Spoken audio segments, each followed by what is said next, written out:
Antarctica की बर्फीली दुनिया अनंत सफेदी में लिपटी हुई थी। चारों ओर केवल बर्फ और बर्फ। तेज हवाएं इतनी तेज थीं कि हर कदम पर संतुलन बनाए रखना कठिन हो गया था। 42 वैज्ञानिक अपने दूरस्थ शोध स्टेशन की ओर बढ़ रहे थे। हर कदम पर बर्फ के छोटे छोटे टुकड़े उनके चेहरे पर चुभ रहे थे। स्टेशन दूर और अकेला खड़ा था। चारों ओर ऊंची बर्फ की चट्टानें और अनंत सफेदी। वैज्ञानिकों ने अपने उपकरण और राशन संभाले, तंबू लगाए गए और हीटर चालू किए गए। मीरा दूरबीन से बाहर देख रही थी। हवा बहुत तेज है, सभी सतर्क रहें। अर्जुन ने धीमे स्वर में कहा, बर्फ की परतें अस्थिर हैं, हर कदम सावधानी से, गिरना यहां मौत के समान हो सकता है। रात को गलियारों में अजीब छायाएं दिखाई देने लगी। अनजान आवाजें कानों में पड़ रही थी। कुछ लोगों को हल्की भ्रम की स्थिति महसूस हुई, जैसे बर्फ के नीचे कोई हलचल हो रही हो। अगले दिन तूफान में एक हिरन बर्फ में फंसा मिला। वैज्ञानिकों ने उसे धीरे धीरे बचाया। सुरक्षा बनाई रखी गई। सुमिता ने कहा, कोई भी अचानक कदम डर फैलाने वाला हो सकता है, ध्यान से काम करें। रोहन ने मुरमुराया, हीटर और जनरेटर सही हैं। तूफान के चरम पर इम्प्रोवाइजेशन करना होगा। अगर कहीं कुछ फेल हुआ तो बचना मुश्किल होगा। तूफान की चेतावनी ने सभी में तनाव बढ़ा दिया। राशन और कंबल सावधानी पूर्वक बांटे गए। थकान और मानसिक दबाव धीरे धीरे सभी पर हावी होने लगा। कुछ वैज्ञानिक हैल्यूसिनेशन का अनुभव कर रहे थे। गलियारों में शैडोज और अजीब रोशनी दिखाई दे रही थी। मीरा ने कहा, यह हमारी मानसिक शक्ति की परीक्षा है, किसी भी हैल्यूसिनेशन में मत फंसो। दिन बीतते गए लेकिन मौसम और एनवायरनमेंट ने कोई राहत नहीं दी। बर्फ और हवाएं लगातार चुनौती बन रही थी। कुछ लोग अपने खोए हुए सामान की तलाश में गलियारों में फंस गए। अर्जुन और रोहन ने उन्हें सुरक्षित बाहर निकाला। रातें बहुत लंबी और भयावह थीं। 42 वैज्ञानिक अपने अपने तंबू में बैठकर हीटर्स के पास थे। बाहरी हवा की तेजी और बर्फ की दरारों की आवाजें सभी को सतर्क रख रही थीं। मीरा ने कहा, हमें आपस में लगातार संवाद बनाए रखना होगा। अकेले रहना यहाँ खतरनाक हो सकता है। राशन और ईंधन का सावधानीपूर्वक प्रबंधन ही उनकी उम्मीद बनी। वैज्ञानिक थके हुए थे लेकिन मनोबल बनाए रखा। छोटे छोटे प्रयास और टीम वर्क ने उनके अंदर एक सुरक्षा की भावना जगाई। हैल्यूसिनेशन की स्थिति धीरे धीरे और स्पष्ट होने लगी। कुछ लोग रात में अजीब शैडोज और तेज ध्वनि सुनते। मीरा ने सभी को चेतावनी दी, ध्यान रखें, हमारी मानसिक शक्ति ही हमारी सुरक्षा है, डर में मत फंसो। अर्जुन ने अपने अनुभव साझा किए। यहाँ हर दिन एक नई चुनौती है। बर्फ की सतह अस्थिर है, वाइल्ड लाइफ अनजान है और तूफान कभी भी जानलेवा हो सकता है। हमें लगातार सतर्क रहना होगा। बर्फीली रातें और अंधकार ने समय का एहसास लगभग मिटा दिया था। दिन और रात का फर्क धुंधला पड़ गया था। चारों ओर केवल बर्फ की खामोशी और हवाओं की गर्जना। 42 वैज्ञानिक अब धीरे धीरे महसूस करने लगे थे कि उनका सामान और राशन उतनी देर तक नहीं चल पाएगा जितना पहले सोचा था। भोजन का हिसाब लगाया गया। राशन खत्म होने की गति सामान्य से तेज थी। वैज्ञानिकों ने तंबू के बीच एक छोटा स्टोर बनाया और सख्त नियम तय किए। हर इंसान को सीमित खाना ही मिलेगा। मीरा ने सभी को इकट्ठा करके कहा, अगर हमने अब अनुशासन नहीं रखा तो आने वाले महीनों में भूख हमें तोड़ देगी। हमें खाने का हर दाना बचाना होगा। सुमिता ने सहमति जताई, सिर्फ भूख ही नहीं, यह हमारी मानसिक स्थिति को भी तोड़ेगी। भूख और डर मिलकर हमें आपस में भिड़ा सकते हैं। हमें एकजुट रहना होगा। शुरुआत में ये नियम सबने माना, लेकिन धीरे धीरे कई लोगों के चेहरे पर बेचैनी दिखने लगी। रात में कोई कोई अतिरिक्त राशन लेने की कोशिश करता। पकड़े जाने पर बहस और आरोप लगते। अर्जुन ने सख्त स्वर में कहा, यहाँ अनुशासन टूटना मौत को बुलाना है। अगर कोई चोरी करेगा तो पूरी टीम खतरे में पड़ जाएगी। रोहन ने स्थिति संभालने की कोशिश की, गुस्से से काम नहीं चलेगा। हमें याद रखना होगा कि यहाँ हम दुश्मन नहीं, साथी हैं। हर एक का जीवन हम सब के जीवन से जुड़ा है। एक सुबह तूफान के बाद जब बर्फ जमी हुई थोड़ी स्थिर हुई, वैज्ञानिकों को एक अद्भुत दृश्य दिखा। एक हिरन बर्फ में घायल अवस्था में पड़ा था। उसकी सांसें कमजोर थी लेकिन वो जीवित था। टीम के सामने एक नैतिक और भावनात्मक सवाल खड़ा हो गया।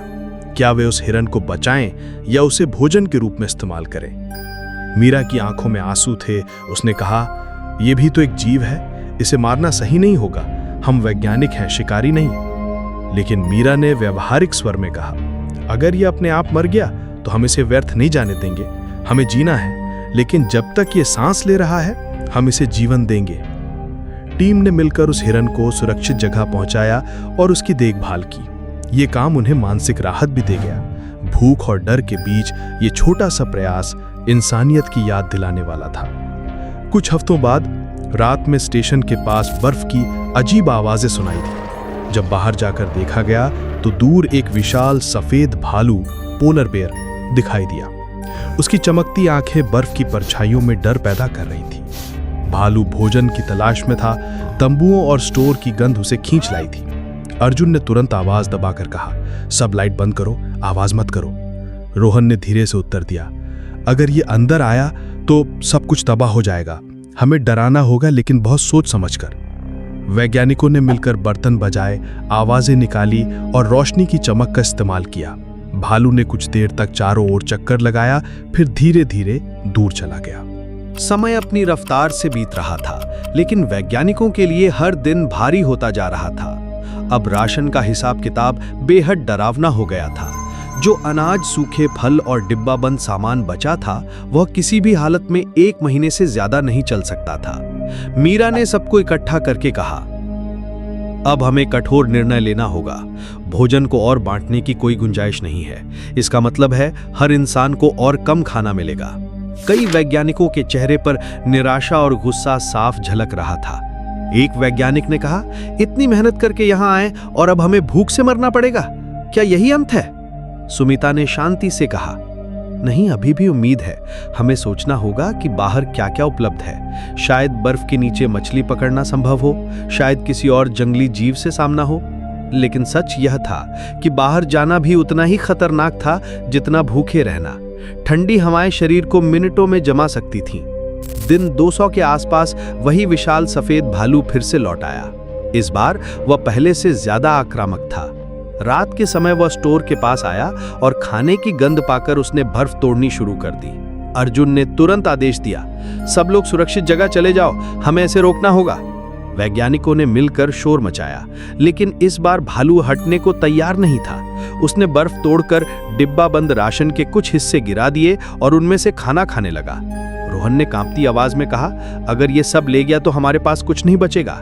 काफी संघर्ष के बाद टीम ने लाठियों और रोशनी का सहारा लेकर भालू को दूर भगाया, लेकिन इस दौरान राशन का बड़ा हिस्सा बर्बाद हो गया। अब भूख का संकट और गहरा हो गया। दिन 210 के बाद अजीब घटनाएं शुरू हुई। एक सुबह जब सभी जागे तो पाया कि एक वैज्ञानिक अपने तंबू में नहीं था।